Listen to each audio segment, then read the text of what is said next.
Hey everybody, it's Ashley here. Welcome back for another nostalgic time. Not too long ago, we took a look at Perfection from 1989 from Milton Bradley. However, this is the first edition of Perfection from 1973 from Lakeside Games. Now, this edition does still work, and there's a few differences, of course, if you take a look. This time it has a better way for multiple players versus each other where it has a score tracker for you. The design is also longer as well. It's not your typical sleek one you're used to, where the board, and also where it was like kind of red and yellow combo. This had a little bit of red, but it wasn't overwhelming in the yellow. You also had a red and blue edition, but there's tons of other editions that came out. Also this here, this is not the push start and stop. This one, it's kind of more of a slide for you, but you still have the basic timer. The other difference too is you push this down to lock the board in place. Also, that shape there is a little bit different as well.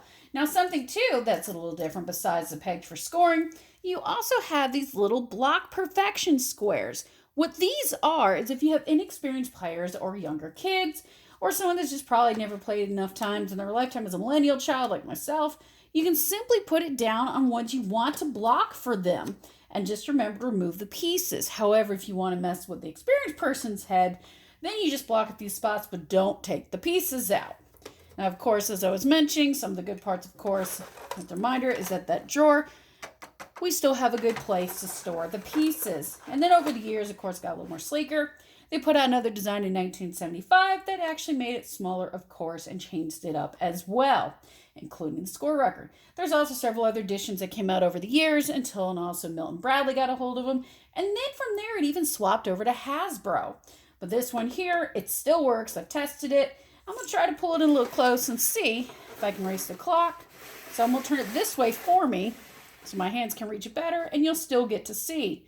We'll go ahead and set the timer. If I can get this right. The timer is a little tricky just from the age.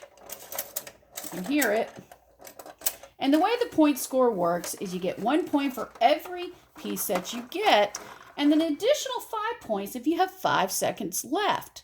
Now, of course, I assume if you have 10 seconds left, good 10, and of course from there. And the first player to get to 60 points does win the game. Now we'll go ahead and remove our little blocks. And also, that's cool, it does come with plenty of instructions. You can do them in Spanish, French, German, and the English is on the back side of the box. So, see, we're going to give this a shot. With me doing this from this angle, I'm probably going to lose.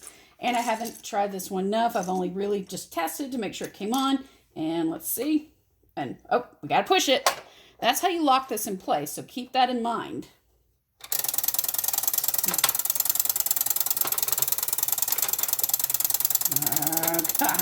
Triangle, triangle, triangle. Other triangle.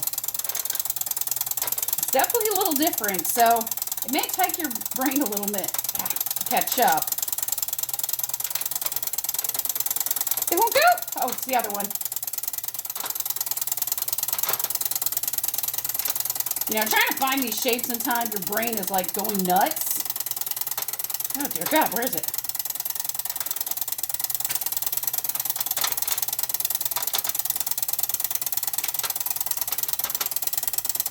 Three.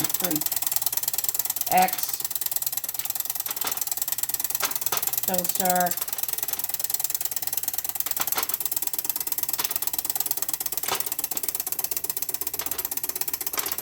Oh, I just didn't hit the timer in time.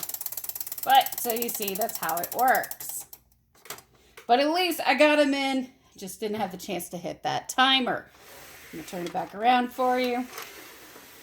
And as you can see, of course, you just move the peg. Now, the good part is I at least would have gotten 26 points, just not the extra 5 I would have wanted. So I would have just moved along to 26. And that there for you has it. That is the 1973 Perfection Edition from Lakesides. And remember, there's tons of different Perfection versions out there. This is just an older one. It can be found on eBay, and it ranges right now anywhere from $20 to $60 based on the condition. Meaning basically if it has a box and all the pieces. But I think for still the age, it's still in fairly good condition. So it's definitely cool to try and see if you still have it in you. Till next time, guys, I have a lot more nostalgic time coming up for you, of course. And we also have Growing Up in the 90s. We have video game recordings coming up as well on YouTube and a bunch of film stuff and much more for you.